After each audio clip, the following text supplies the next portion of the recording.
Hey folks, Mark Levin here. Before we dive into today's episode, I want to talk about my go-to gold and silver company. Monetary Gold has over 25 years helping Americans understand physical gold and silver with an education-first, no-pressure approach and support for IRA-eligible options. Monetary Gold has a complimentary guide. It's free to help you understand precious metals. Call them right now, 877-NOW-GOLD, or visit marklovesgold.com and request the free guide. Make sure to ask for details. That's 877-NOW-GOLD, or visit marklovesgold.com. Performance may vary. You should always consult your financial and tax consultant. Now let's get to the show. He's here. He's here.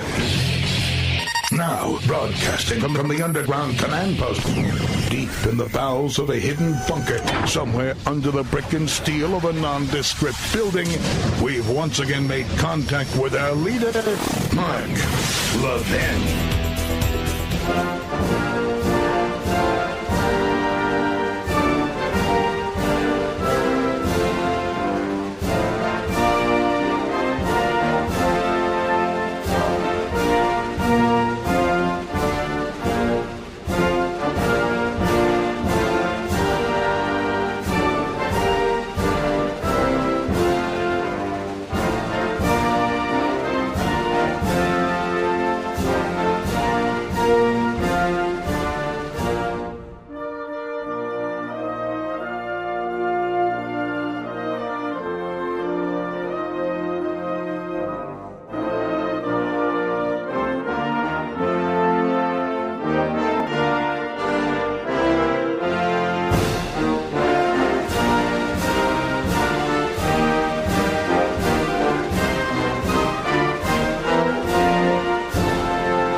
Mark Levin here. Our number, 877-381-3811, 877-381-3811.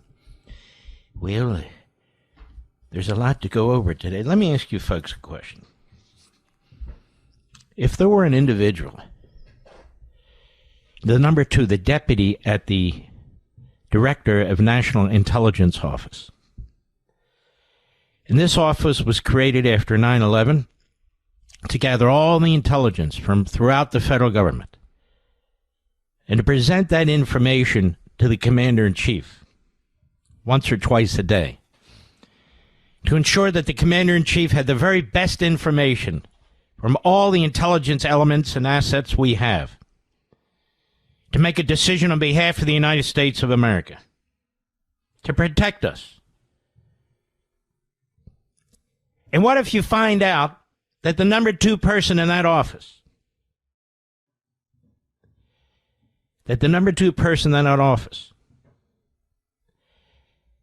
is hostile to the president's agenda, who rejects the decisions of the commander-in-chief, the ultimate decision on when to undertake military operations, war? And what if that individual, it turns out, is alleged to have been a leaker and has been leaking information to friend and foe alike, reportedly, including to woke right, REICH, neo-fascist podcasters? What if this individual leaked the facts that meetings had occurred between the commander-in-chief and other individuals, where the commander-in-chief may not have wanted that information public? What would you call a person like that, America? Would you call them a patriot? Would you call them MAGA? What would you call a person like that, America? Wouldn't you need to determine what kind of information this person has in fact been leaking to determine if they violated the Espionage Act? Is that a form of espionage, whether it's officially criminal or not? Well, I'm basically describing a man by the name of Joe Kent. Joe Kent, who resigned today because I suspect that he feared he was going to be fired because he was a serial leaker, as the reports go, in that all-important position where he reports to Tulsi Gabbard. And apparently Gabbard was informed that she needed to do something about it, according to reports. I wasn't there. And she did not. That is to remove him.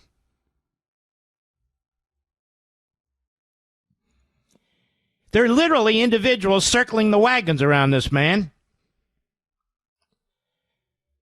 including the woke Reich, neo-fascist podcasters and de-influencers.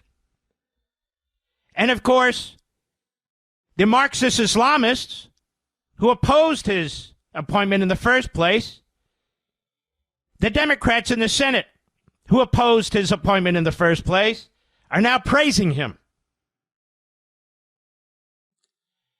Praising him.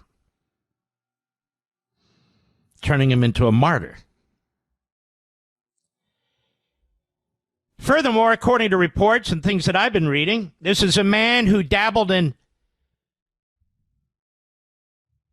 white supremacy, who dabbled in neo-Nazism. I don't know that we can call him those things at this point, but there's no question that he dabbled in it. And in his resignation letter, which was written for the press, written for the Democrats, not a private resignation letter to the President of the United States, but a letter written for all those who oppose our president and oppose this war effort and who are undermining our military. A letter that no doubt will be quoted by the enemy and give them aid and comfort without question. A letter intentionally, word by word, put together to create controversy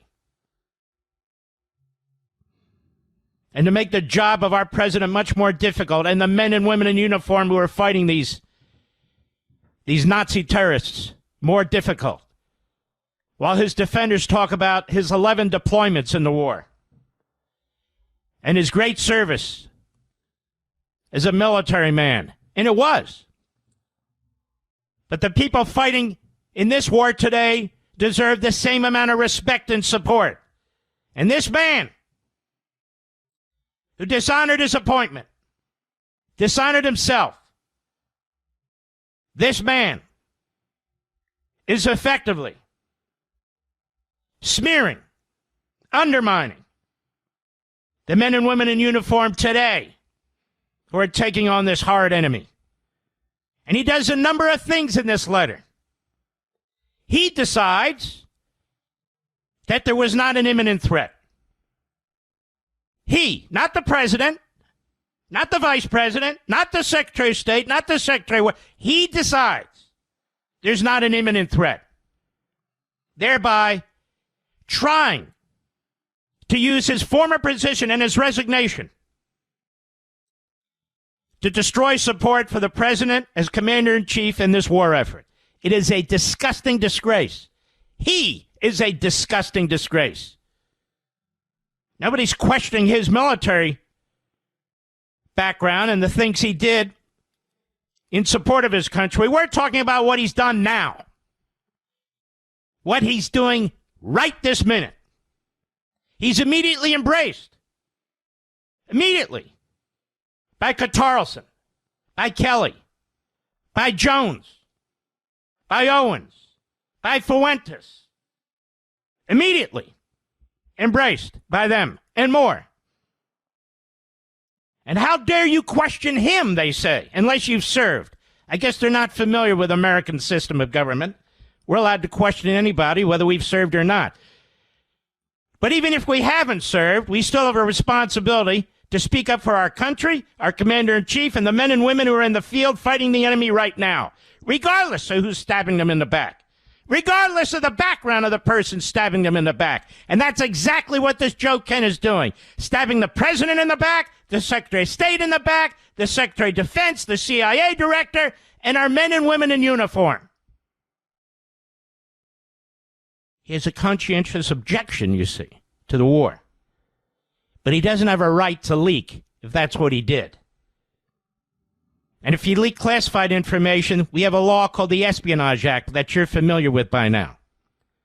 I don't know what he leaked. Oh, I have one example of what he leaked, and I'll get to that in a minute. This is no hero. If he was a hero, he's no hero anymore. It's one thing to be a conscientious objector. You resign and you leave. Took him an awful long time, didn't it? Why now? Why not 3 weeks ago? Why not a year ago? What else does he do in this letter? He blames the Jews in Israel. You see, Israel and its lobbyists and its advocates here in America, they pressured the president. Pressured the president to go to war. I don't know, is Marco Rubio Jewish? Is Pete Hegseth Jewish? Is the head of the CIA Jewish? Which Jew did this exactly? Which Israeli official is so powerful, so influential, that he convinced the entire national security apparatus, the entire Pentagon, the President of the United States, the Secretary of State, the Secretary of Defense, Radcliffe, the head of the CIA. Which Jew is it that has this kind of power? None. There are none. None. These loathsome, contemptible, disgusting, immoral Jew haters, it always turns out that they hate our own country, doesn't it? Doesn't it? Whether they served or not. You can wrap yourself in patriotism. You can wrap yourself in your background. You can attack me all you want. You can try and intimidate me. It's not going to work. You can try and threaten me. It's not going to work. I will always stand firm behind the United States military and this commander-in-chief. And I will always stand firm against an Islamist Nazi regime that wants to build nuclear weapons and wipe us off the face of the earth. I will always stand firm against a genocidal regime that kills 50,000 of its own people. I am perfectly comfortable in my own skin. I am perfectly comfortable with my own principles, my values, my beliefs, and yes, my faith. My faith that born another faith. I make no apologies. I am proud. Weasels who secrete themselves into high positions and leak to the media and leak to podcasters who look the president in the face every day while behind his back they're undermining him. Anybody who defends that, anybody who participates in that, anybody is no patriot as far as I'm concerned. Quite the opposite. Quite the opposite. Our president is a great man. He is a great leader. He's made a very difficult decision. I mean, really, it's a simple decision, but difficult, because he has to put up with this. With this. With media individuals who've contributed nothing to the country. Nothing. With the Democrat Party that is defunding our defenses at home and undermining our defense overseas. He has to put up with individuals. And I'm sure it's not just this guy and others who don't have the guts to put their name to the leaks to the media. He's got more guts than you, Mark. He's served 11 times. I'm not talking about that. I am talking about when you serve directly the President of the United States. You do not conduct yourself that way. If you did it in the military, there's not a commander in the United States military who would put up with somebody undermining the mission and leaking to the media, and the media printing it and therefore giving information to the enemy. There's no commander who would tolerate that for 2 seconds. The letter this man wrote, this Joe Kent, is a letter of contempt against the country and the president. If you want to resign because you disagree with a war, you're perfectly free to do so. If you want to write a letter, you're perfectly free to do so. But if that letter has as its purpose to do damage and also to camouflage your past conduct as an individual who the president relied on for loyalty, who gave his confidence to, well, that is a disgusting disgrace. I say that as an American, a red-blooded American, whose family members have gone to war. I'll be right back. Mark Levin.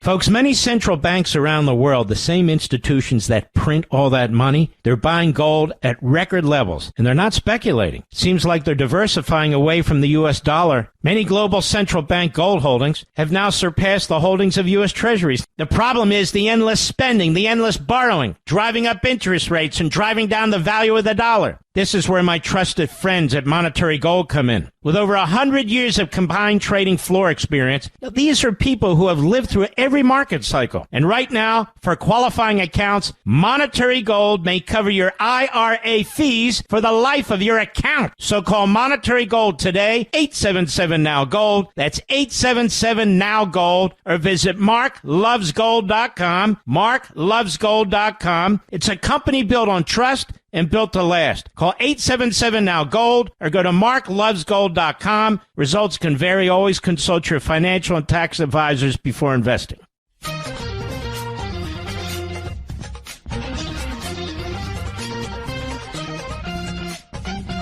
Those of you who listen to this program know in June of last year, President Trump asked to meet with me after one of my programs on Fox. He wanted to talk about Iran. I'm not going to discuss what occurred in that meeting. It was a very important meeting, as it turned out. He actually asked me in May. I had to go, I had a family member who was very sick, so I couldn't meet right away. And he said, look, when you come back, I'd like to meet with you. So I came back, met with him for about an hour and a half, a few others, and then I left. And within minutes, this lowlife reprobate, Tucker Carlson, went online and wrote his infamous screed that if we were to bomb the nuclear sites in Iran and if the Israelis were to go in there, it'd be World War III. We'd lose tens of thousands of soldiers, and on with his usual BS. His mentally ill, self-serving, contemptible BS. He hates this country. He hates you. And he's made it abundantly clear. So who leaked that? Who leaked that to this piece of you-know-what, from that piece of you-know-what? Turns out it was Joe Kent. He leaked it because apparently he saw me leaving the anteroom to the Oval Office. He leaked it to Tucker Carlson. That's what he did. I'll be right back.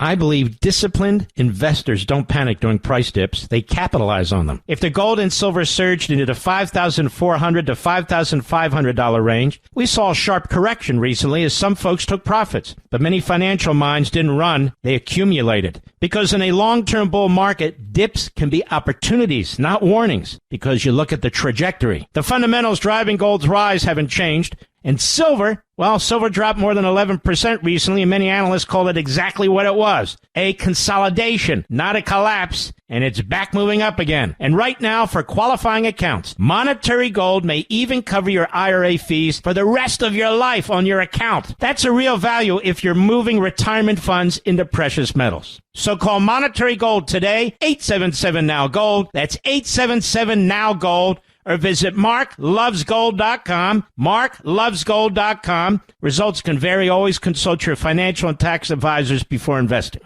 Mark Levin, America's real influencer. Dial in 877-381-3811. Let me ask you folks a question. The vast majority of the men and women in our military, the vast majority of our men and women in the military who are on those carriers, who are on those other ships, who are flying those jets, flying those bombers,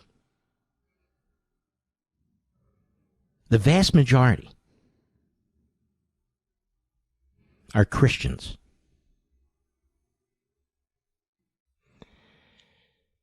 And yet you have these people who want us to lose this war, who are undermining our military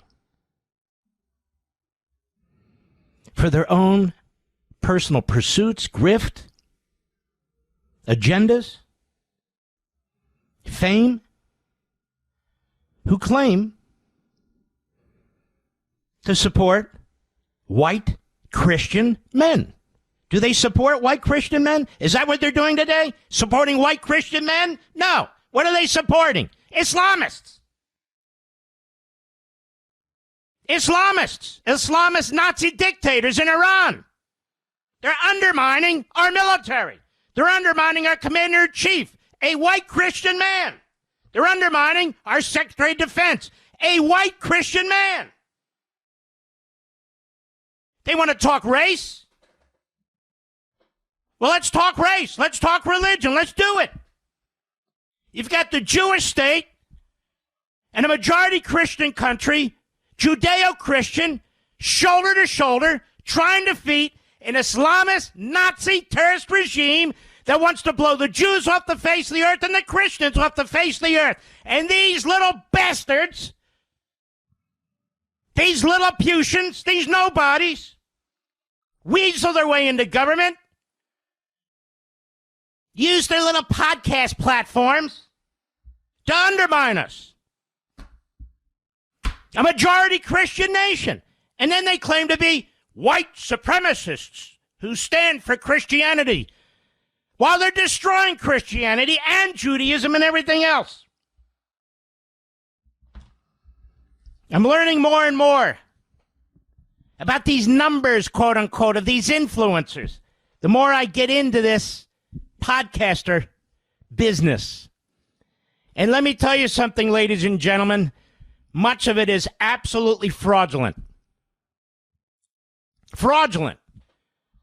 The numbers are manipulated.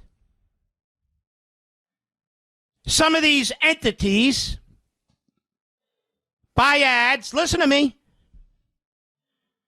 that are focused on overseas audiences on the internet. And they run exclusively in foreign countries. Listen to me. I'm telling you how this works because some of the experts, I've been tapping their brains. They've been informing me. And they spend a lot of money on these ads. And these platforms spend a lot of money on these ads because, you see, it doesn't matter if the eyes come from Pakistan or Bolivia or Qatar or wherever. Eyes are eyes. It doesn't matter if they're American eyes or something else. And that's how it's monetized. So this is how they cheat on the algorithms that come in. This is the great secret no one's allowed to talk about. Well, I'm talking about it. So they draw in these foreign viewers and these woke Reich neo-fascist isolationists who are trashing our president, trashing our military, trashing our country. Their audience isn't red-blooded Americans. Some are, of course, but not most. Their audience isn't mostly MAGA that loves our president and loves our military and wants us to win this war. When they're trashing Jews, they're not only speaking to Americans, they're speaking to Islamists in Pakistan, in Saudi Arabia, in Qatar, who love it. Love it. Why do you think they play clips of these people? They play clips of these people in mosques, in Iran, in Qatar, in Saudi Arabia. And they become famous in these countries. I think I'm going to buy a house in Qatar. I don't doubt it. I don't doubt it, but he won't step foot in Israel. And he's not the only one. Where do you think Fuentes gets most of his audience from? Where do you think that little Adolf bastard gets most of his audience from? Of course, the lowest of the lowlives here, but also overseas. He's a punk. He's a nothing.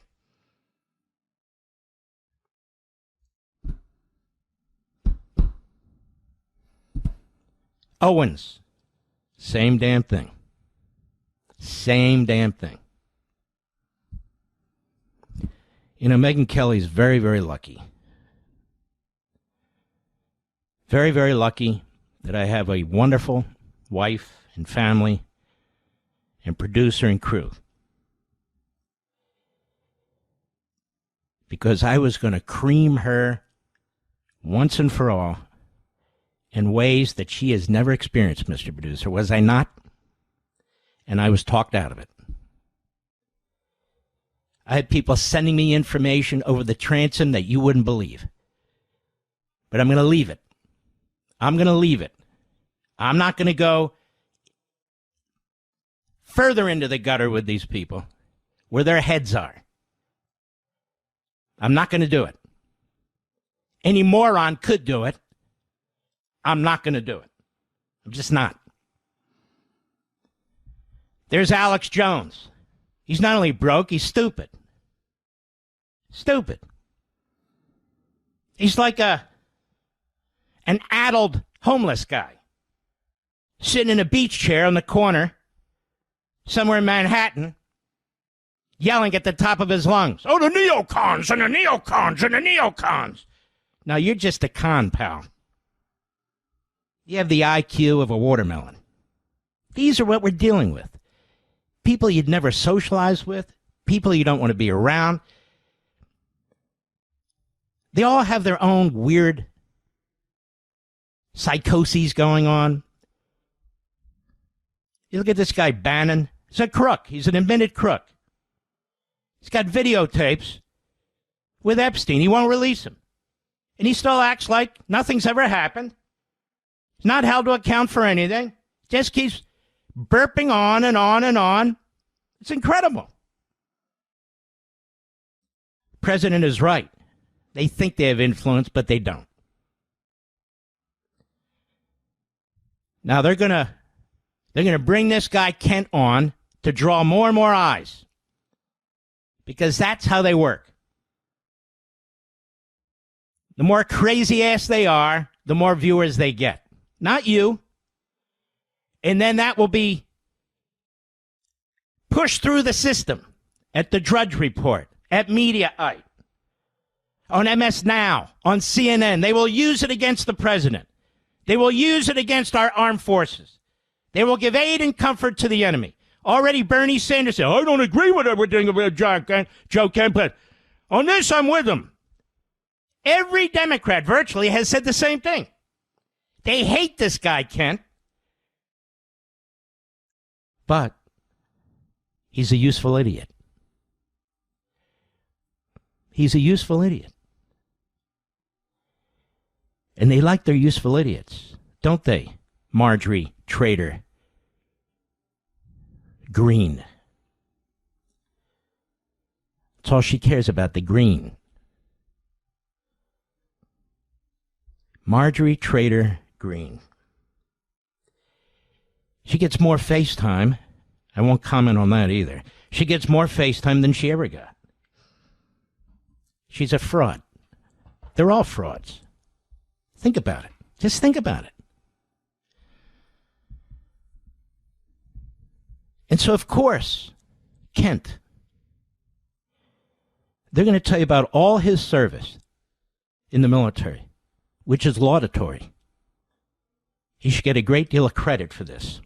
You get no credit for leaking and stabbing a commander-in-chief in the back and undermining our military. Isn't that right, General Mike Flynn? Isn't that right, General Flynn? Your dumbass son posts what he posts, comes to the defense of this guy. Are you going to do that too, General? Seriously? What a disgrace that would be. Those of us who have supported the general over the years, look, people change. They just do. People change. Sometimes it's inexplicable, sometimes it's not. This guy Kent, people are sending me, I have press releases he released in support of Israel, that Israel and the United States are bound by democracy, from 2022, Mr. Producer. In 3 years' time, he's turned into a Tucker Carlson. He's turned into a bigot. In 3 years' time. I don't know what happened. I don't care what happened. When you serve a president of the United States and you are in a senior position and intelligence is crossing your desk, you don't talk to reporters. You don't talk to de-influencers. Slobs like Guitarson. You don't do that. All the goodwill you earned by serving in the United States military is lost when you undermine the United States military and the commander-in-chief. There's no excuse for this. We have thousands and thousands of men and women who've done unbelievable tasks on behalf of the military in the United States. We the people, who go back and serve as civilian in different capacities, and they're honorable, and they remain honorable. They remain heroes. When you get a position, the Deputy Director of National Intelligence, how important, do you know how important that job is? You don't sit there and leak if that's what he's done. Apparently he has. President said it, others say he definitely did it on me. You don't leak about who the president's meeting with, who he's talking to, all the rest of it. I oppose this war. Good, then shut your mouth and leave.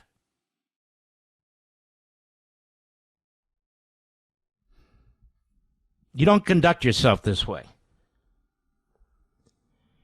All the parasites and cockroaches will take advantage of this. They will exploit it, whether it's on the left, the Democrats and their media, whether it is the woke right, neo-fascists who've been stabbing the president in the back and undermining our military. People talk about the horseshoe, how they meet.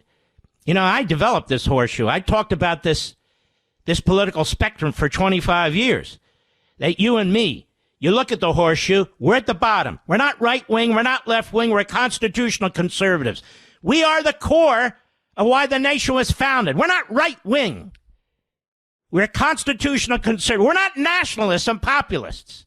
We believe in Americanism and constitutionalism. They're the ones at the top who meet the fascists, Nazis, the Marxists, the Islamists. They reject Americanism. They reject it. When's the last time they spoke about it?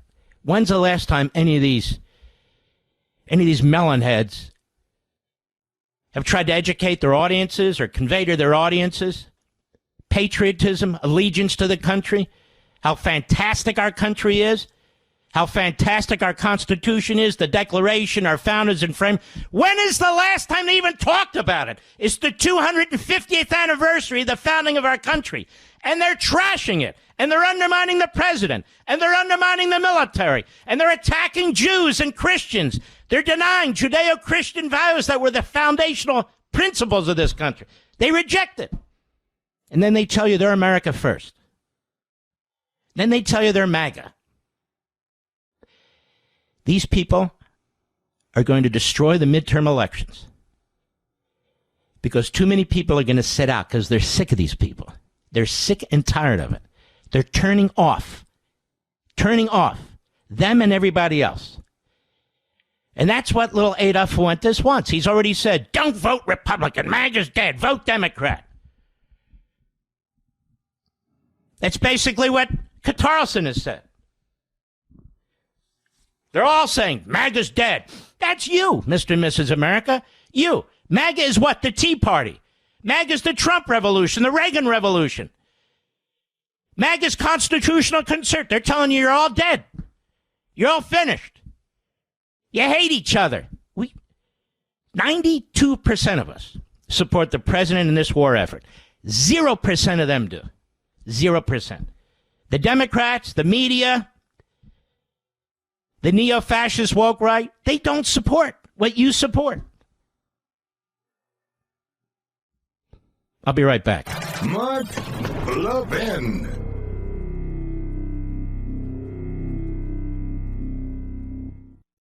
Folks, many central banks around the world, the same institutions that print all that money, they're buying gold at record levels, and they're not speculating. It seems like they're diversifying away from the U.S. dollar. Many global central bank gold holdings have now surpassed the holdings of U.S. Treasuries. The problem is the endless spending, the endless borrowing, driving up interest rates and driving down the value of the dollar. This is where my trusted friends at Monetary Gold come in. With over 100 years of combined trading floor experience, these are people who have lived through every market cycle. And right now, for qualifying accounts, Monetary Gold may cover your IRA fees for the life of your account. So call Monetary Gold today, 877-NOW-GOLD. That's 877-NOW-GOLD. Or visit marklovesgold.com, marklovesgold.com. It's a company built on trust and built to last. Call 877-NOW-GOLD or go to marklovesgold.com. Results can vary. Always consult your financial and tax advisors before investing.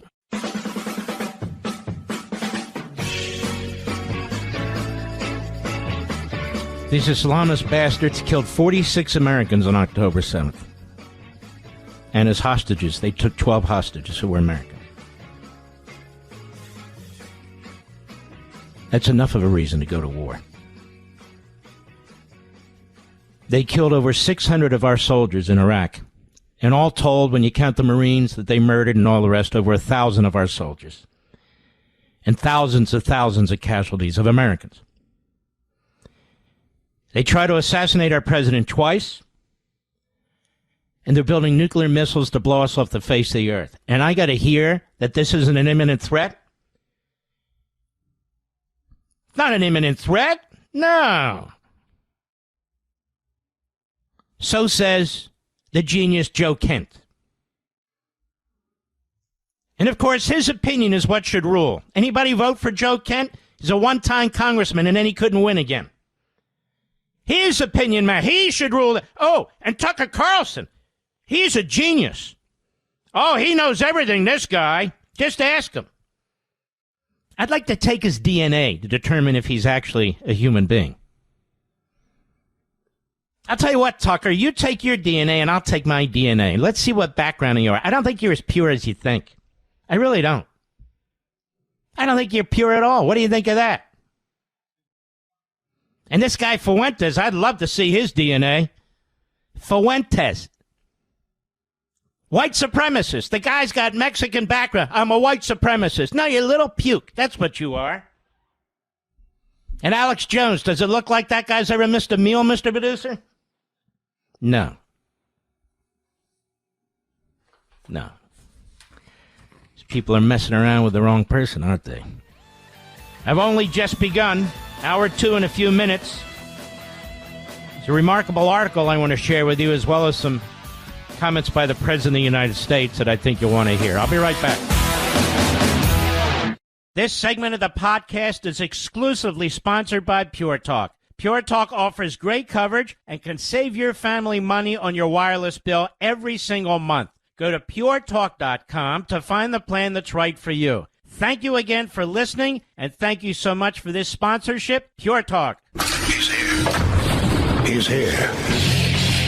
Now, broadcasting from the underground command post, deep in the bowels of a hidden bunker, somewhere under the brick and steel of a nondescript building, we've once again made contact with our leader, Mark Levin.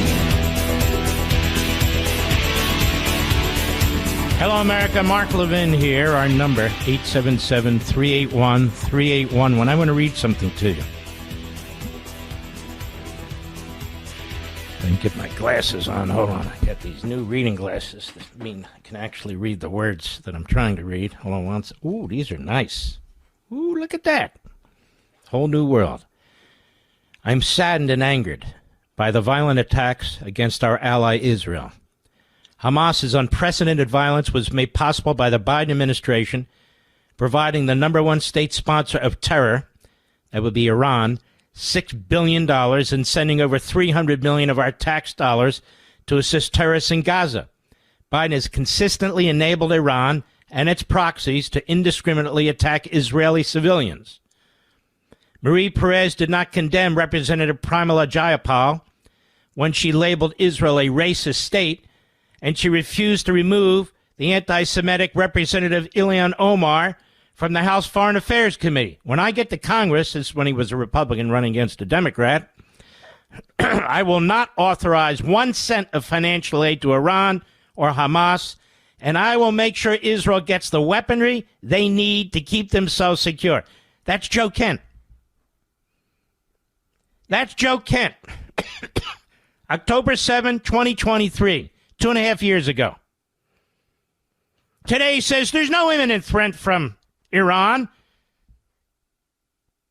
No imminent threat from Iran. Israel dragged us into this war. These people are sick. Absolutely out of their minds. That's 2.5 years ago. That's his press release for immediate release. JoeKentForCongress.com. Running as a Republican. What a fake fraud and a phony this guy was and is. Bernie Sanders just endorsed this guy. Just endorsed what he did. Just endorsed what he did. The whole conga line of Democrats are doing that right now. So concerned was the White House about Joe Kent. A new news report says that he wasn't involved in the Iran war planning, intel officials say. That's what they say. In 2022, he praised the IDF. He backs maximum pressure on Iran. He embraces the Abraham Accords. He cast Israel as a strategic ally. 2.5 years later, Israel pushed America into multiple wars since 2000 and is indirectly responsible for ISIS murdering my wife, he says. Now, this is when we were taking on ISIS in Syria. Israel had nothing to do with it. Did you know that? Well, it's true. So he's got press release after press release. He's furious with the Biden regime. He's taking on Iran. Here's one. September 16, 2022. Israel, a mutually beneficial ally and close friend. Kent, America First for Congress. And let me get those glasses again. Hold on now. It helps if I can read, you know. Wrong ones. Try these over here. I can't wear bifocals. They drive me nuts. Here's what he writes. I am imminently familiar with the help that Israel has provided the United States. During my military service in the Middle East, my fellow soldiers and I often relied on intelligence provided by the IDF and their intelligence agencies to help us accomplish our mission and keep us alive. Got that? Got that, America? This is the guy now who's going to be out there like Marjorie Taylor Gangrene. That's her new name. Marjorie Trader Gangrene, but in pants. He says the United States and Israel share common enemies in the Middle East, from terrorist groups like Hamas and Hezbollah to the totalitarian government in Iran. Building close economic, diplomatic, and military relations is in the United States' best interest, and something I will advocate as a member of Congress. You believe this guy, Rich? It's unbelievable. The foreign aid we provide to Israel, this is him, is one of the few worthwhile investments the U.S. makes overseas that delivers a tangible return on our nation's security. I will support the current memorandum of understanding between the U.S. and Israel and continued military assistance, including cooperation on missile defense funding and the Iron Dome project that protects Israel's diverse population of Jews and Muslims alike. Listen to this guy. Sounds like Mark Levin. One of the best things that President Trump did for the security of the United States and of Israel was terminating President Obama's Iran deal. I support working with Israel to apply maximum pressure against Iran's government. Hold on, there's more. But I have to do this. And he goes on. They're Iran's proxies, Hamas and Hezbollah, and to prevent Iran from ever acquiring a nuclear weapon. And today, I didn't consider it imminent. And I'm against this war. And I'm leaking. And there's my boy Tucker over there. Lapdog. There he is. And he turns out to be Deep Throat, this guy. Remember Deep Throat and Watergate? Number 2 guy at the FBI? The deputy FBI director was leaking to the Washington Post? Now this guy's Deep Throat. Well, there's actually a lot of Deep Throats, if you will, in the Groyper and podcast world, but we'll stick one at a time. I will support efforts to recognize and expand the normalization efforts between Israel and the UAE, Bahrain, Morocco, and Sudan to ensure peace and bolster the coalition that stands in opposition to Iran. This guy sounded hardcore, didn't he, Rich? Wow. Sounds like an Israel firster. I also support a sustainable two-state solution between Israel and the Palestinian Authority that is negotiated directly between these parties without undue international influence that pressures Israel to make compromises that is not in its national interests. Then he has a section on fighting anti-Semitism. Oh, this should be good. This should be good. You hear what I'm saying? You read his letter today, you're going to say, what is this guy? Member of the Klan or something? Anti-Semitism and attempts to weaken the state of Israel have no place in our country. I will oppose any effort to implement BDS policies within governments at the national, state, or local level, as well as any other efforts to undermine Israel's security within world organizations like the UN and the ICC. Further, I will introduce legislation to strip the most vile anti-Semites in Congress from their committee assignments. This is what the man said 2.5 years ago. 2.5 years ago. Now it's the Jews. The Jews? Yeah, it's the Jews. Isn't this amazing? Isn't this amazing? And now he'll be on all the anti-Semite platforms, the Marxist platforms, the Islamist platforms, and all the rest. I'll be right back. Mark Levin.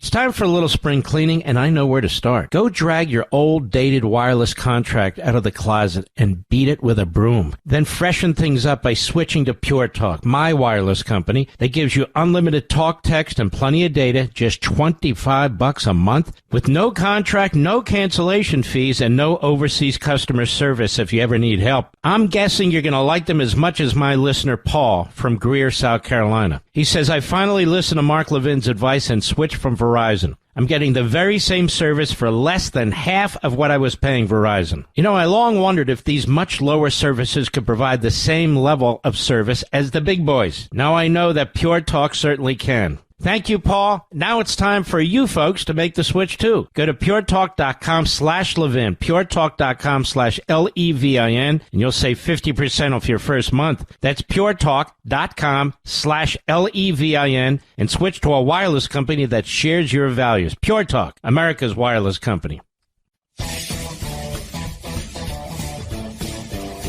Ladies and gentlemen, when you think all is lost, that's when you got to stand strong, chin up, look straight ahead, and take it on.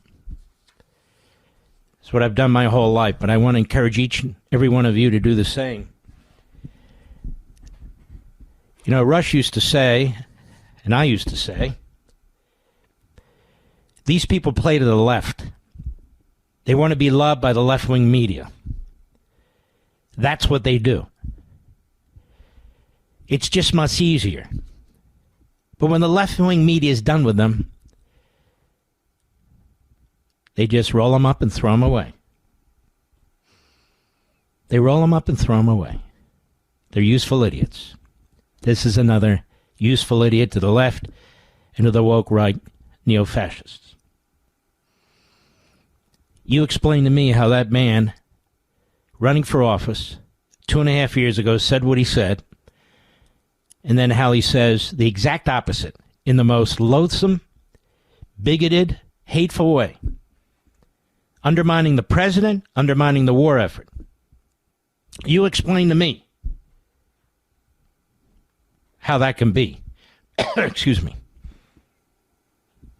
Well, it's a terrible, terrible thing. When people who you thought have character turn out to have none. None. A fantastic Liberty Voice tonight from earlier today on my video podcast. We're having a record number of views. And really, it's about your history. It's about how did Congress get so powerful? How did the Supreme Court get so powerful? And I walk us through this because it didn't just happen recently. It started out really near the beginning of the Republic. And so I just want to make sure we don't lose sight and track of our 250th anniversary. So while I have to deal with the rats, the rat thinks, I don't want to do that on every show on Liberty's Voice podcast. So I hope you'll check it out. You're going to learn a whole lot. There's no cursing, none of that stuff. No discussion of genitalia, none of that stuff. Just good, wholesome information, American history. President Trump in the Oval Office today with the Prime Minister of Ireland, who's another nut job. Did you hear this? The Prime Minister in Ireland. The government there is saying, let's not call it St. Paddy's Day or St. Patrick's Day. Let's just call it Patrick's Day. I would ask my Irish friends out there, are you happy with that? Because the vast majority of the population of Ireland is not. He's placating to the Islamists. It's crazy. Crazy. Here's the president this morning. Cut 3, go. Well, I read his statement. I always thought he was a nice guy, but I always thought he was weak on security, very weak on security. I didn't know him well, but I thought he seemed like a pretty nice guy. But when I read his statement, I realized that it's a good thing that he's out, because he said that Iran was not a threat. Iran was a threat. Every country realized what a threat Iran was. The question is whether or not they wanted to do something about it. And many people, many of the greatest military scholars are saying for years that presidents should have taken out Iran because they wanted a nuclear weapon. Mike Johnson, the Speaker of the House, saw much of the same intelligence that this guy saw, and apparently, according to reports again, the last 3 or 4 or so months, he didn't see any. And they kept him out of the war-making decision because they didn't trust him to keep his mouth shut. Here's Mike Johnson today at a press conference. Cut 4, go. I'm on the Gang of Eight. I got all the briefings. We all understood there was clearly an imminent threat, that Iran was very close to the enrichment of nuclear capability, and they were building missiles at a pace that no one in the region could keep up with. They were far outpacing our allies and friends and us in our defense capability, because we had personnel, installations, members of the armed services, and civilians in the region. Iran was building up ballistic missiles at such a rapid pace, and we knew that their plan was to fire them upon Americans. The commander-in-chief and his administration had a very difficult decision to make. I don't know where Joe Kent is getting his information, but he wasn't in those briefings, clearly, because the Secretary of State, the Secretary of War, and everyone, the Joint Chiefs of Staff, General Kane, they had exquisite intelligence, and we understood that this was a serious moment for us. Had the president waited, I am personally convinced that we would have mass casualties of Americans, service members and others, and our installations would have been dramatically damaged. And so the president felt that he had to strike first to prevent those mass casualties. Mm-hmm.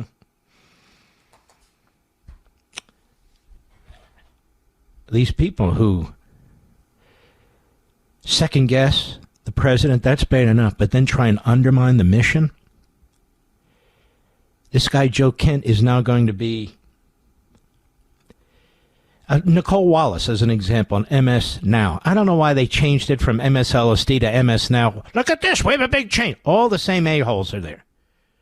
All the same individuals with the constipated looks on their face. With all the makeup, with all the face jobs, with all the hairdos, with all the rest of it. They're all there. Same ones. Same ones. She is slobbering all over. Oh, this guy's great. He'll be remembered forever. You see what I mean? For them, it doesn't matter who it is. Doesn't matter. Doesn't matter that they hated him 2.5 years ago. Now he's flipped. He's flipped to undermine the war effort, stab the president in the back, effectively giving aid and comfort to the enemy. That's right, I said it. And so are the Democrats and their media. That's right. And so now he's a hero for them, not for me. To me, he's a Benedict Arnold. Benedict Arnold was also a great military man during the Revolutionary War. But he was passed over repeatedly. Passed over repeatedly for bigger positions. And unfairly so, probably. But he apparently had a very bad personality. So the decision makers, they passed over him. And he became very angry about it. So you know what he did while he was serving in our military? He was providing information to the British. Then he was effectively serving in the British military. Now, people back then didn't say, yeah, but he was great. You know, he had 11 times he served in the war. 11. No, they said, wait a minute. He's helping the enemy. And so now you get the phrase Benedict Arnold. But he's a conscientious objector. He no longer believes in American independence. He believes in Britain and the king. He's a conscientious objector. No, he isn't. He joined the enemy. We need to draw real stark lines here, ladies and gentlemen, between good and evil, ally and enemy. Ally and enemy. And I'm happy to do it for everybody. I really am. All the little, hey, you know what? All the little squeaky froms out there making their little noises and so forth. Worried about their hairdos and their hair extensions and their makeup and their facelifts and what kind of tailored shirts they're wearing. And little Fuentes wearing his funeral suit all the time. Hey, everybody. You know, is he like a chihuahua? Fuentes the Chihuahua. Although I like Chihuahuas. No, Fuentes Little Adolf. That's better. Or big, bloated, buffoons like Bannon and Jones. There's a couple, by the way. Can you imagine them, Mr. Producer? I'd rather not. I'll be right back. time for a little spring cleaning, and I know where to start. Go drag your old, dated wireless contract out of the closet and beat it with a broom. Then freshen things up by switching to Pure Talk, my wireless company that gives you unlimited talk, text, and plenty of data, just $25 a month, with no contract, no cancellation fees, and no overseas customer service if you ever need help. I'm guessing you're going to like them as much as my listener Paul from Greer, South Carolina. He says, I finally listened to Mark Levin's advice and switched from Verizon. I'm getting the very same service for less than half of what I was paying Verizon. You know, I long wondered if these much lower services could provide the same level of service as the big boys. Now I know that Pure Talk certainly can. Thank you, Paul. Now it's time for you folks to make the switch, too. Go to puretalk.com/Levin, puretalk.com/Levin, and you'll save 50% off your first month. That's puretalk.com/Levin, and switch to a wireless company that shares your values. Pure Talk, America's wireless company. Mark Levin, America's think tank. And you can call him at 877-381-3811. You folks remember a man named Jimmy Lai? He was a leader, a supporter of the democracy movement in Hong Kong when the Communist Chinese violated their deal with Britain and decided to take over the island. And they started beating people. They started imprisoning people. They started killing people. As we watched here in the United States with our jaws on the ground. And I remember an elderly gentleman in specific who the Communist Chinese were really targeting. His name was Jimmy Lai. And he was an older gentleman. He's a media owner. He's a wealthy man. He didn't have to do any of this, but he... sort of a George Washington type, if you will, of Hong Kong. A pro-democracy campaigner, journalist. He stood strong in the middle of it. And the Communist Chinese took him into custody. And he hasn't been out since. He's been a prisoner. And now he's a prisoner of conscience. And the world knows it. Our government knows it. And several of the free countries have demanded his release. UN human rights experts, the European Parliament, the Canadian Parliament, our government, Australia, Canada, Italy, all other G7 member states. And the Communist Chinese don't give a damn. And just a few weeks ago, in early February, one of their kangaroo courts sentenced him to 20 years in prison. He's 78, he's 79 years old, so that's a death sentence for him. And the conditions, of course, in the prison are horrific. I have his son with me right now, Sebastien Lai. And I wanted, Sebastian, for you to come on and tell the American people what's taking place with your truly wonderful father and how they're treating him. Well, thank you so much for having me on and such a wonderful introduction and monologue of my father and everything that he has stood for. You know, his treatment is horrible. He's in maximum security prison, and he's treated worse than the prisoners in maximum security prison, murderers, people who have done horrible things. And for standing up for freedom and democracy and giving everything that he has to stand up and protect his employees, he's being kept in solitary confinement. He doesn't have natural light in his cell. They've blocked that off. And anybody who knows someone his age, he's 78, soon, you know, in their late 70s, early 80s, even 100 days in this little cell of 60 square feet, in solitary confinement, not interacting with anybody, is almost insurmountable. And he's spent 1,900 days in there. So he now has heart issues. His nails fall off. His teeth are rotting. But one of the things that has given me great strength is that throughout it all, mentally and spiritually, he has still remained strong. He's a very strong Catholic, and he prays every day. He draws pictures of Christ, and he knows that though he is being tortured for his belief, that he is doing the right thing, that he has done the right thing, and because of that, he is holding strong. Are you allowed to visit him, or is anybody allowed to visit him? So because I advocate on his behalf, I haven't been back to Hong Kong. Because they throw you in prison too. Exactly. Even for doing something like this, for example, speaking to you and to your audience, this is something that could land me in prison in Hong Kong under the national security law. He does get visits.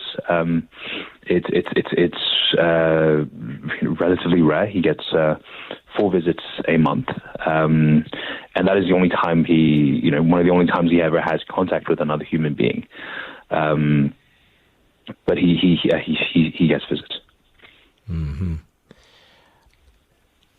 Do you have any sense for what maybe the UN or the EU or these parliaments or the United States, that they're making any headway with communist China?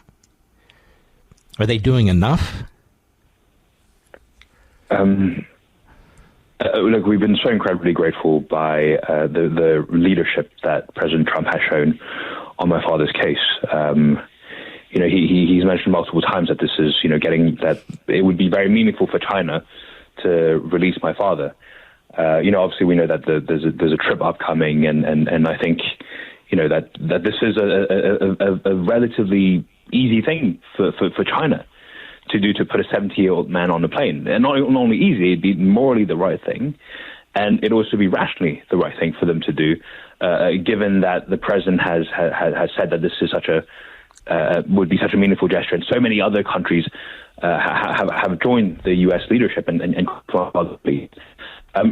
so I think, look, obviously a lot has been done by many people that care so much about this case worldwide, bringing attention to it. But he's not back home yet, so more needs to be done to get this over the line. But we now have a man who is elderly. His health is not good. It's rapidly deteriorating. And I think it is not in anybody's best interest that he passes away and dies in prison in Hong Kong. Mm-hmm.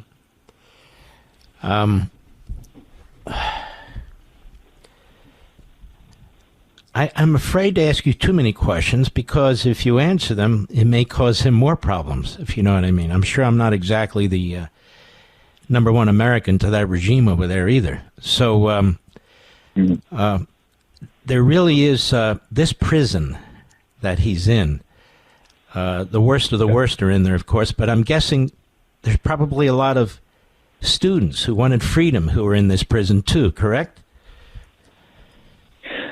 So a lot of the students are not kept in maximum security and are not kept in the same situation that he's being kept in. His treatment is, above and beyond cruel.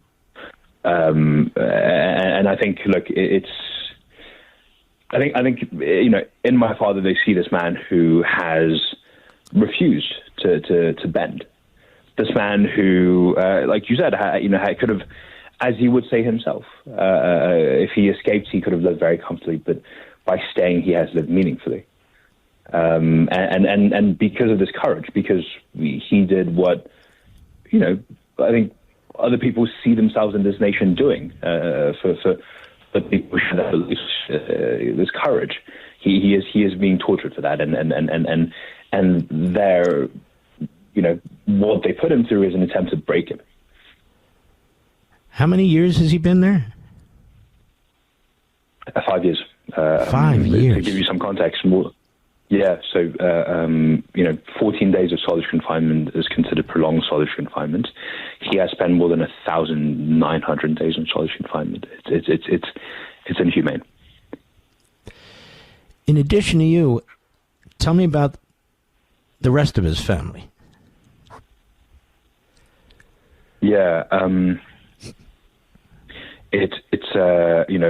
think it's one of those things where we're all waiting to see our father again. How many children are there? So it's the 6 of us.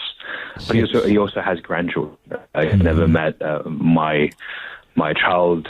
He wasn't there at my wedding. Some of his other grandchildren from my older siblings have now gone to university, have graduated, and I think, by taking this stance, standing up for what is right, and knowingly doing what he believed is the right thing, but could very well land him in prison. He decided inadvertently not to spend that time with his family, and I think it's this heartbreaking thing that I wrestle with. But I can't help but feel incredibly proud of him for doing what he did. Mm-hmm. It's a very brutal regime. I mean, they even take out their own guys, generals and former presidents and so forth and so on. It is going to take, I think, our country, as well as others, but particularly our country, to really make this a number one priority. And of course, the problem is when you make something a number one priority, a regime like this actually resists more. But nonetheless, you got to do what you got to do. What can the American people do? I think, first of all, shine a light on my father's case. I mean, here is a man who embodies the freedoms of this country, embodies the freedom of the free world, whose story, this South American man who escaped communist China and decided to give everything that he has to further democracy in Hong Kong, and then in this great act of courage turns around and stays and his colleagues and other pro-democracy protesters. I think this is a story that many people in this country sees themselves in those shoes. If they would like to believe that if they were given the same opportunities, they would do the same thing. And so I think that's what it is. That's what Hong Kong is criminalizing. That's what Hong Kong is torturing. They're torturing the goodness in all of us, and that is completely wrong. And I think you're right. This is something that obviously many Americans care deeply about, but I think also it's something that actually is in China's best interest to release my father, because not only does the rest of the world, many countries, want him to be free. They see this man as a hero and a hero that needs to be freed. But it's also not in China's interest to be a 78-year-old man. It's a horrible look globally, and I think Hong Kong has done China a horrible disservice in how they've treated my father. And also, all this kind of mistreatment, his trial has been done in open court. So all this information is now out there to see that this man is completely innocent, has been peaceful this whole time, and has dedicated his life for the liberty of others. And I think it is completely irrational to kill a man for doing that, no matter what regime it is. It's heartbreaking. I know my audience, and my audience is probably very angry and disgusted by this. We very much remember your father. We remember seeing him on television. We remember how he was being targeted. And a lot of us said, why doesn't he leave? He's a wealthy man. He doesn't need to stay there. How courageous. How incredibly courageous. Yeah. Because he knew that something horrible, one way or another, would happen to him and his colleagues. And it's just a horrible, horrible thing. Well, I'm hoping that you, his very loving and patriotic son, in speaking to this audience, I pray to God something positive comes out of this, because no man should have to go through this, especially not him. And if you have any final words, let me know, and we give our deepest and sincerest blessings and hope to you, and I'm going to make it personally my business to keep on top of this. Go right ahead. Thank you, sir. And God bless you.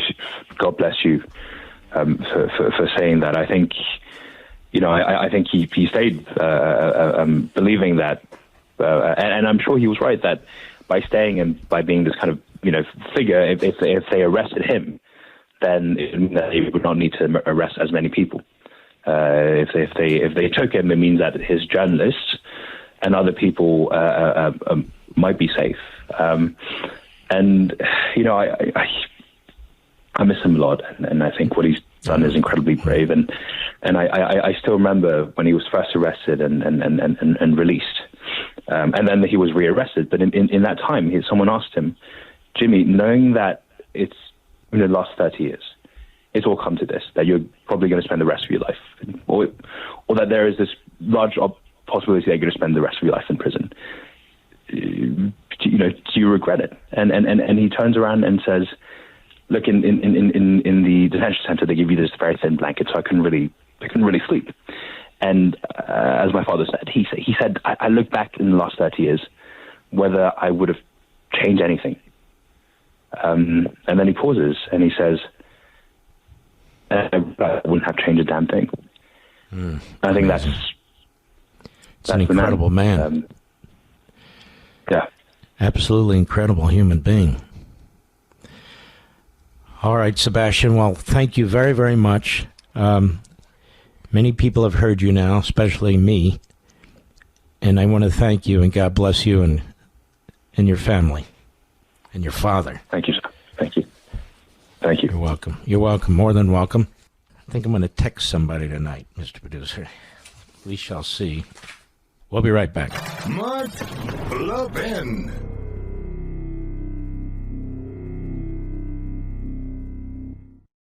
It's time for a little spring cleaning, and I know where to start. Go drag your old, dated wireless contract out of the closet and beat it with a broom. Then freshen things up by switching to Pure Talk, my wireless company that gives you unlimited talk, text, and plenty of data, just $25 a month, with no contract, no cancellation fees, and no overseas customer service if you ever need help. I'm guessing you're going to like them as much as my listener Paul from Greer, South Carolina. He says, I finally listened to Mark Levin's advice and switched from Verizon. I'm getting the very same service for less than half of what I was paying Verizon. You know, I long wondered if these much lower services could provide the same level of service as the big boys. Now I know that Pure Talk certainly can. Thank you, Paul. Now it's time for you folks to make the switch, too. Go to puretalk.com/Levin, puretalk.com/Levin, and you'll save 50% off your first month. That's puretalk.com/Levin, and switch to a wireless company that shares your values. Pure Talk, America's wireless company.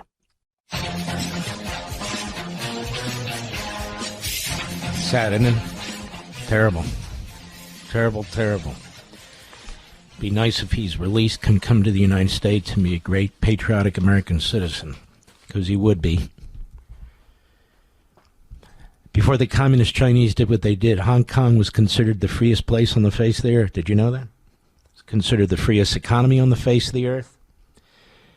Major companies had headquarters there. All kinds of trade groups would meet there. Some still do, but back then many more did. A tiny island with skyscraper after skyscraper after skyscraper. And I remember in his book, Free to Choose, Milton Friedman wrote about it, and then on his PBS special, he did one of his hours from Hong Kong. And so for the communist Chinese, they needed to destroy this. Because there it was, just across the water, a tiny little island that demonstrated how evil, corrupt, impoverishing communism is and was, to this tiny little island. There was a democracy, there was virtually a pure capitalist system, and the people there, well, they were happy, they were free, and they were prosperous. Now, of course, it's just another concentration camp. I'll be right back.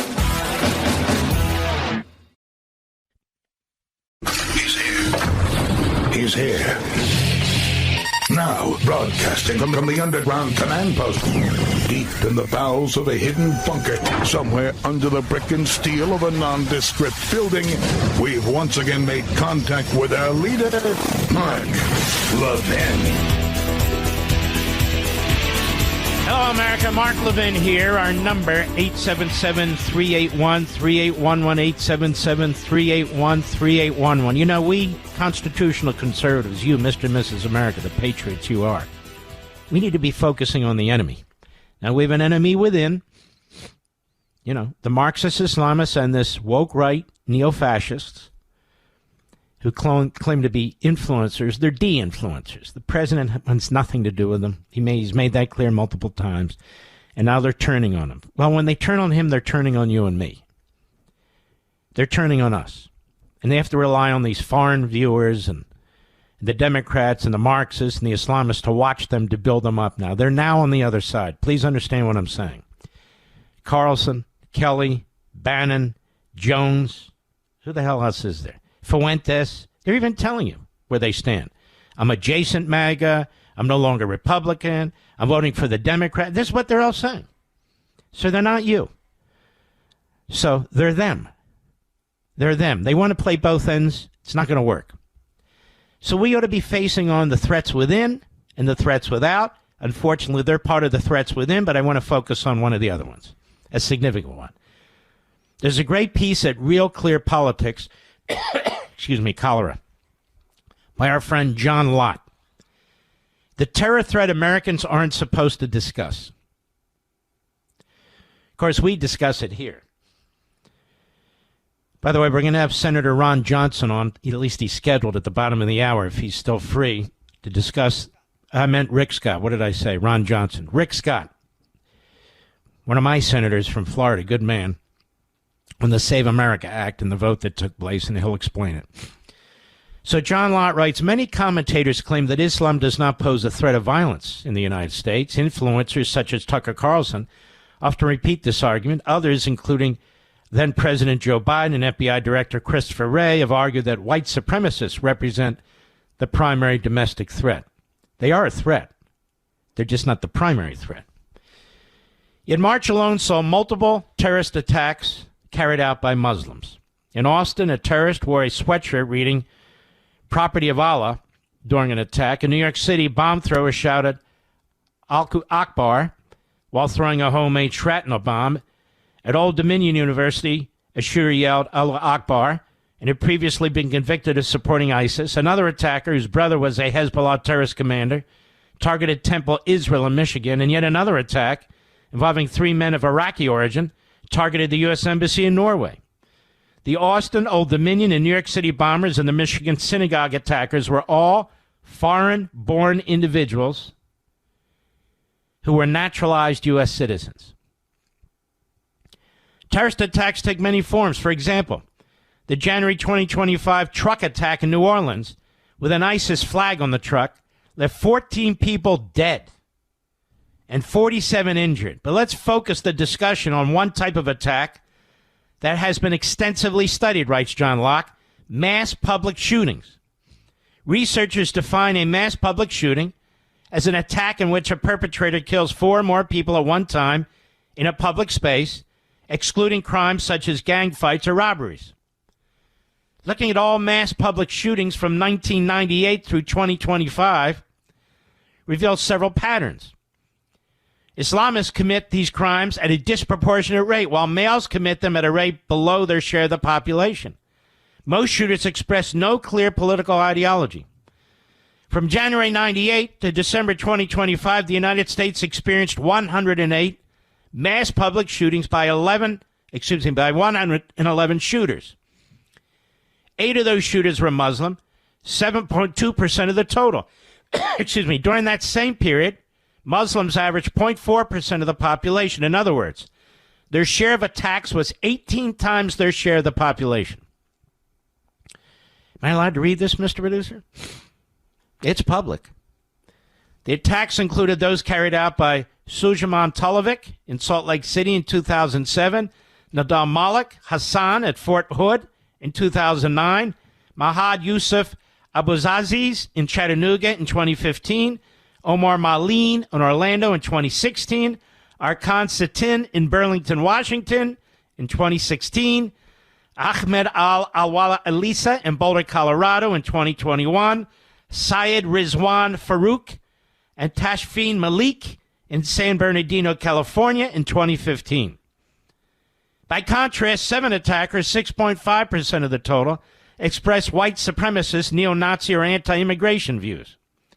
Some attackers described as anti-immigrant also expressed environmentalist motivations. For example, The murders in El Paso, Texas, Dayton, Ohio, Buffalo, New York, wrote about concerns that population growth, particularly among minorities, was harming the environment. The El Paso killer wrote in his manifesto, quote, "The decimation of the environment is creating a massive burden for future generations. The next logical step is to decrease the number of people in America using resources. If we can get rid of enough people, then our way of life can become more sustainable." Similarly, the Buffalo killer wrote, "There's no green future with never-ending population growth." The Dayton murderer, also an environmentalist, a registered Democrat who described himself on Twitter as a leftist and was very upset that Ohio Republican senator didn't support the gun control that he thought necessary. Now, these attackers also describe themselves as anti-capitalist, anti-conservative, supportive of worker ownership of the means of production. Despite those claims, news media outlets consistently label them broadly as right-wing extremists or white supremacists. The media widely repeats the claim that all extremist violence from 2022 to 2024 came from right-wing perpetrators. The ADL labels the 2022, and he goes on and on. You get his point. He's president of the Crime Prevention Research Center. He ends it this way. Even before this month's attacks, the evidence showed that Muslims in the United States commit terrorism at a greater disproportionate rate. So that doesn't mean that all or even most Muslims are a danger. I always make the distinction between Islamists and Muslims. I know several Muslims who are very patriotic Americans. They are. Because they're not fundamentalists. They're not Islamists. They don't look at the Quran or Sharia law and say that that needs to substitute for the Constitution, Americanism. But then you have the Islamists. You have some of these imams. And the populations are growing and growing and growing because of the importation practices of the Democrats. That is, you run through the border, you get through, you're in. And a lot of this has happened under Democrat administrations and, quite frankly, weak Republican administrations. And there's no question that that's here with these imams and these so-called scholars and professors. The things they say, I've played many clips for you. I could play 10 times more than I already did. And we will continue to do that so people are on alert. But we, you, Mr. and Mrs. America, we are fighting all angles of this. We are fighting the neo-fascists. We are fighting the Marxists. We are fighting the Islamists. The Democrat Party. Look at the Democrat Party. They're literally on the same side as Tucker Carlson and Megyn Kelly and Bannon and Owens. Tonight, they're on the same side. They're on the same side because they're attacking the president and our war effort, our military. They're on the same side because they're all attacking our American system. Almost all of them are wealthy. None of them have really contributed much to our country.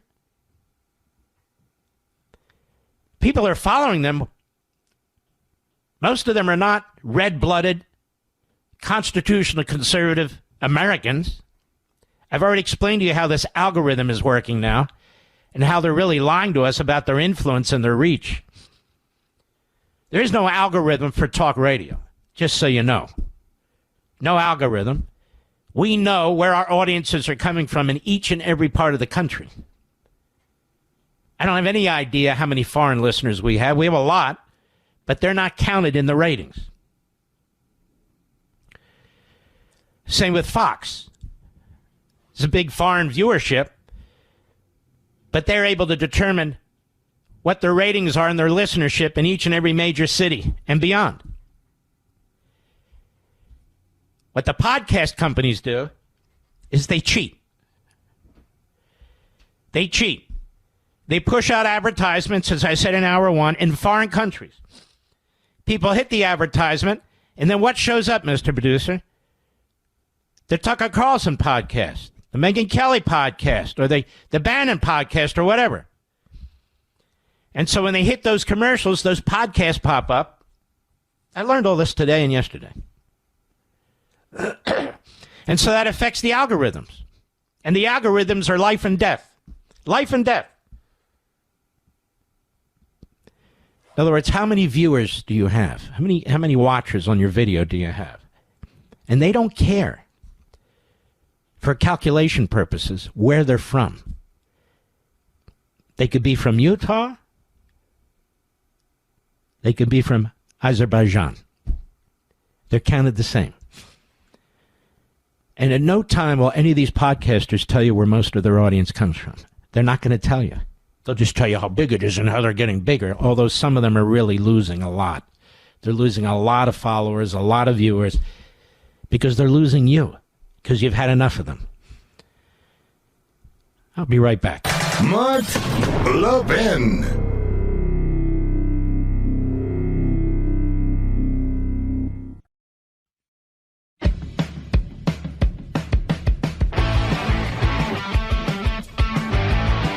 Where the show's moving fast, they always do. Please don't forget Liberty's Voice, our great new podcast. We're having a hell of a viewership tonight. Excuse me, cholera. Viewership today, throughout the day on our program. It's a wonderful program. You can go to Rumble and follow us there, YouTube, and subscribe there. It's absolutely free. And you may have questions like, how the hell did the courts get this powerful? And I'm going to explain it to you. And how did Congress get so powerful? How come nobody ever talks about that? They just sit there. They can pass laws and everything from local bike paths and so forth. That wasn't the way it was supposed to be. So you'll learn about John Marshall and Thomas Jefferson and Madison and Hamilton and Washington and how this did come to be. And I want to make sure that we do touch on the 250th. That's what we have going on in this country. I have a very exciting announcement, maybe in a month or two as well. But I'll tell you what, I've got more energy, more desire, more spirit about this country, and to work with you folks and to talk to you folks and to have you in the audience. I've never been prouder. So check out Liberty's Voice. I think you're going to love it. Our new video podcast. I get things like, Mark, you're looking good. What are you doing? I'm just eating less. I'm not doing anything. Well, you look like you're getting good sleep and you're doing... It's funny what people see. You know what, Mr. Producer? It's funny. I do need sleep, though. Yes. I want you to listen to how stupid Hakeem Jeffries is. This is the stupid clip segment of the program because it's Hakeem Jeffries. Listen to this. Cut 11, Mr. Producer. Go. And to make matters worse, at the same period of time, they've now gotten us into a reckless war of choice against Iran. You see, for Hakeem Jeffries, who wants to be Speaker of the House, when an enemy, a terrorist group that takes over a country, has slaughtered and maimed thousands of Americans, tries to assassinate your president not once but twice, tells you that they have, in the last negotiations with them, 11 bombs ready to go in 10 days, 25 bombs ready to go in 6 weeks, this jackass calls it a war of choice. A war of choice. Has he ever said anything about the 50,000 Iranian people who've been murdered, most of whom are young people? Has he ever said anything about what they're doing to the women and the girls in Iran? Ever? Does he give a damn? Does he sound like a humanitarian? Not in the least.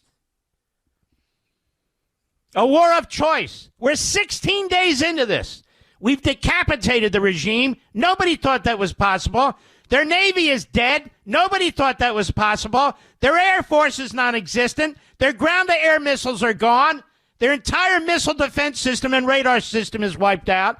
We have complete control of the airwaves. They had thousands of ballistic missiles. Most of them are gone. They're shooting what they have left. We're told tonight they cannot even replace them. Why? Because our Air Force and the Israeli Air Force has taken out all their factories. We're going to fight to keep over the straits so oil can move through there. We have plenty of oil, but the price of oil goes up because the rest of the world doesn't, including communist China.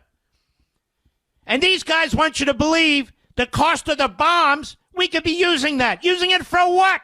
These spendthrifts, these frauds to redistribute wealth? So illegal aliens have health care? So illegal aliens have housing? Redistributed for what? The GAO says every damn year they lose or there's fraud for $250 billion in government money.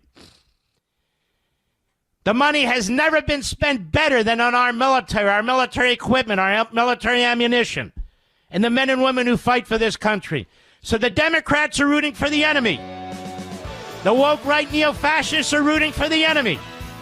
The Marxists are rooting for the enemy. The Islamists are rooting for the enemy.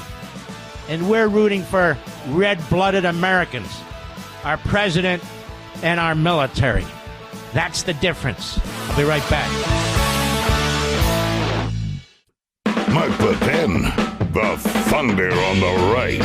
Call in now, 877-381-3811. We're here with a wonderful senator, one of my senators from Florida, actually, Senator Rick Scott. Senator Scott, welcome. What happened today with the Save America Act in plain English, if you can help us out here?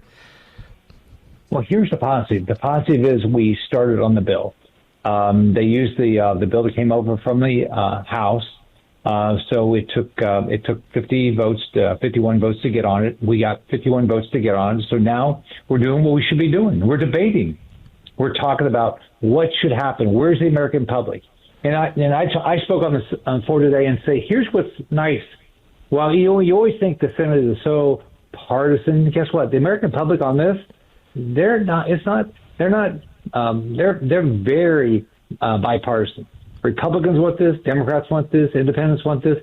This is finally something that everybody wants. And so all we're waiting on is for Democrats to come on board. So I think we're heading in the right direction. We're talking about it. Is it still, do we still need to, here's our choices. We need to either get 60 votes in the end. That's one thing. Or we can find a must-pass bill to add it to that the Democrats want. So that'd be the second choice. Or third, we're gonna have to change the filibuster rules to get this done.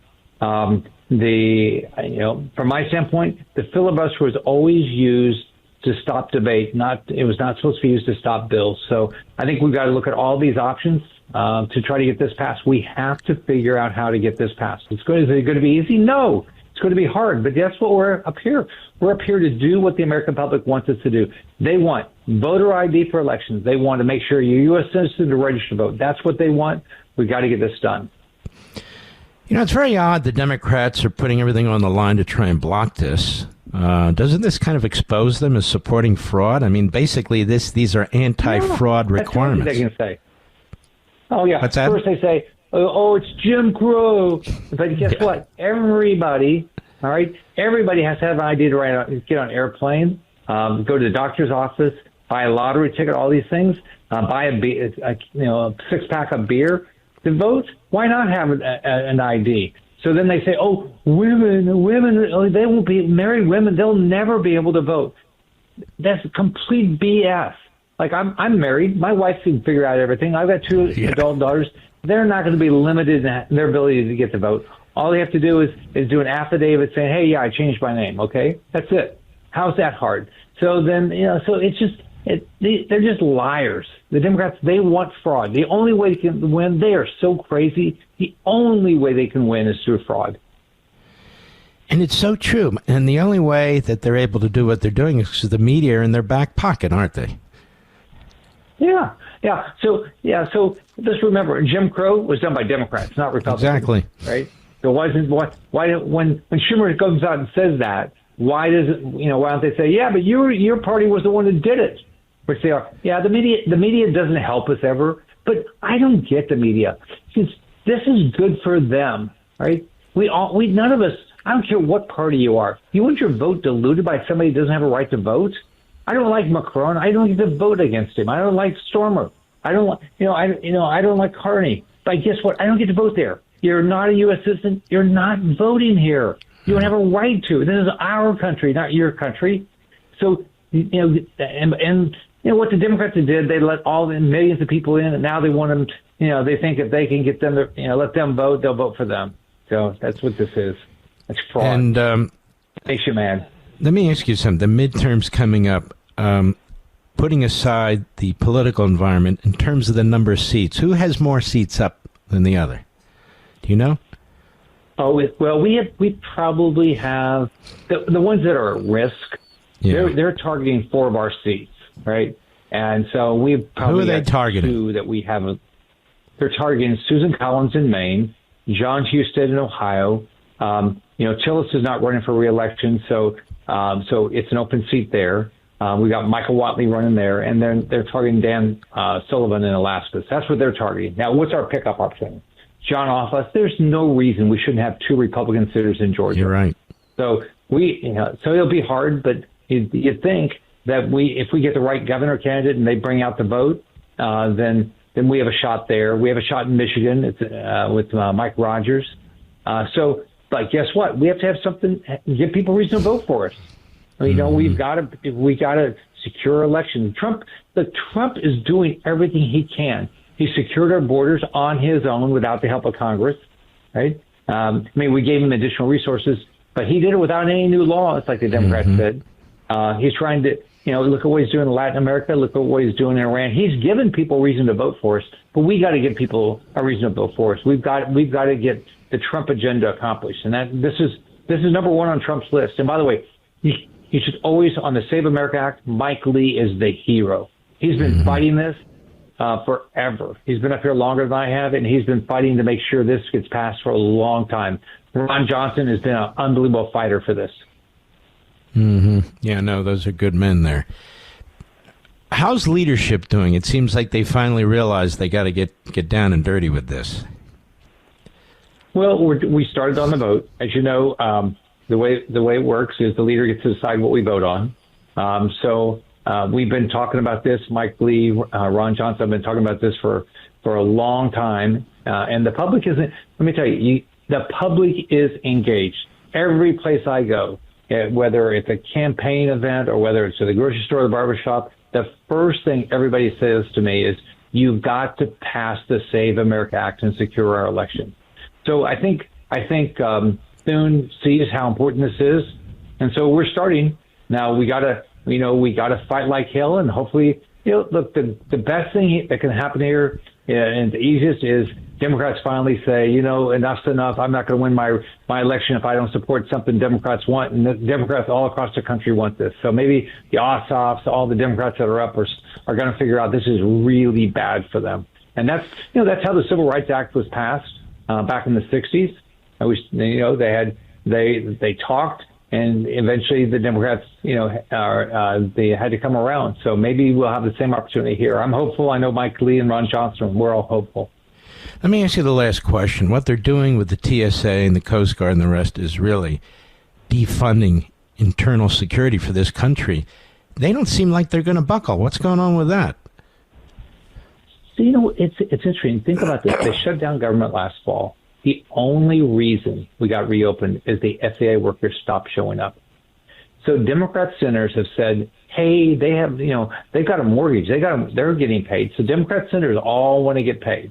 But they don't care that your TSA agents, they're making us safe, Secret Service, who protects the president, Coast Guard, who's protecting the country, ICE agents protecting the country, other people at Homeland Security, FEMA. They don't care that these people, they have mortgages.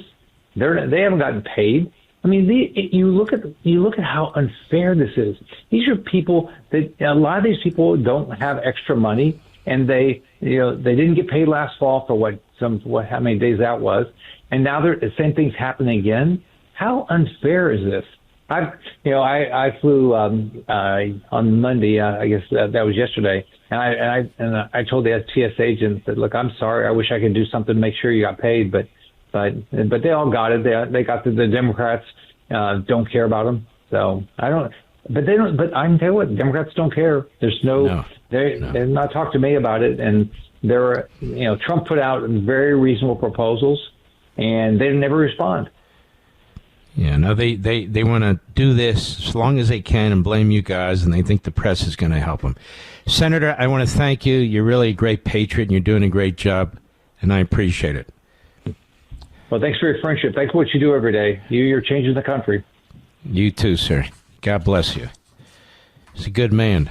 Good man, Rick Scott. I'll be right back. Mark Levin.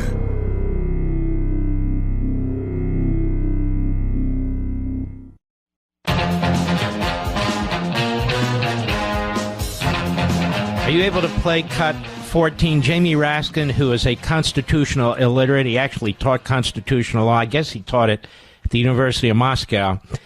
He's really a dumbass. I don't know how to put it. And he's a big red. His father was a big Soviet-supporting red. And he's a leading Democrat. Listen to this fool. Cut 14, go. They've got no program for the country other than disenfranchisement, so voter understand, suppression. Requiring a voter ID is disenfranchisement to this nitwit. Go ahead. Which I think violates the 19th Amendment when you tell American women you bring your driver's license and you bring your birth The 19th Amendment, does it violate the 5th and 14th Amendment due process clause when you tell women that they have to show an ID to get on a plane? You moron. That's why he won't come on the program. I would eviscerate this guy. Absolutely, up and down. 19th Amendment. He pulled that out of his you-know-what. Now we have Chuck Schumer. We call him Schmucky Chucky for a reason. Listen to this one. Cut 15, go. Now Republicans keep calling this voter ID. Democrats support common sense voter ID proposals. But the SAVE Act is not a voter ID bill. It is a voter suppression bill. Yeah, that's right. Illegal aliens and others who aren't supposed to be voting don't get to vote. Go ahead. The SAVE Act would make it easier to buy an AR-15 than to register to vote. They're looking, man. Women can't vote. You know, AR-15s. It's discriminatory against black to show a voter ID. Well, you know what? We ought to take their language, go to court and say no voter ID for booze, for cigarettes, to get on a plane, because Chuck Schumer just said it violates the due process clause. This little fool, Raskin, just said it violates the 19th Amendment. So we don't need any ID ever for anything, do we? Because it's racist, it's misogynist, and these people are nuts. They're unpatriotic, they're anti-American, they're all power, that's all they know. All right, do we have time for calls, Mr. Producer? Okay, we have time for one or two calls. Let's see if we can slip them in. Let's see here. Come on, come up there. Let's go to Steve in Paducah, Kentucky, the great WKYX. Go. Thank you for the opportunity to speak to you, sir. You got I'll make this quick. I've got an opinion, and I need to see what you think about it. Yeah. As Ron Scott was saying a while ago, getting rid of the filibuster is controversial, and I know that a lot of Republicans are afraid if we get rid of it, whenever the Democrats get back in power, they will take advantage of it and run us into the ground. But my opinion is, if we can pass the SAVE Act, we may not have to worry about the Democrats getting back into power for a long time. Because the vote, only the legitimate vote will cast. Steve, great call. I want to keep going. We have a lot of people. Cheryl in Los Alamitos, California. KRLA, our great affiliate there. Go right ahead, please. Hi, Mark. Mom and I are longtime listeners. My mom is now a 98-year-old Holocaust survivor. She wanted to say something to you real quick. Yeah. She just wanted to say how much we both love you and admire you, and thank you for everything that you're doing for us. And we're just worried that we're going to lose the midterms if our side of the aisle, this little cabal of podcasters that attacks you and attacks President Trump and everything that he's doing, doesn't, just either get on the other side of the aisle or just keep their mouths shut. Well, the good news is President Trump is strong and I'm strong, and these people are Lilliputians. I know this. In 5 years, most of them won't even have their jobs. They're all disgruntled former employees. Most of them have worked in the media. You got a guy like Alex Jones who's broke and stupid. He can only go so far. You got a guy like Bannon who's covering up his Epstein videotapes with a pillow. He's trying to smother it. He also is a confessed crook. I can go right down the list with these bizarre, buffoonish type people. It's just a matter of time, but I am concerned about the midterms as you are. And give your mama a big hug from me and my family. And it says here your father fought in the Battle of the Bulge. What a fantastic family you have, Cheryl. God bless you, my friend. God bless you. I've got calls here from patriots from all over the country. We're all in agreement. We all back our president, our military. We all want to defeat the enemy. We're all in agreement that what Joe Kent did was outrageous, and that the people who platform him are unconscionable and repulsive truly repulsive. We salute our armed forces, police officers, firefighters, emergency personnel, our truckers, the men and women in Ukraine and Israel and Iran, and you, the American people. Thank you. Don't forget Liberty's Voice. There's a big push in people who are viewing this at Rumble and YouTube. Liberty's Voice. See you tomorrow.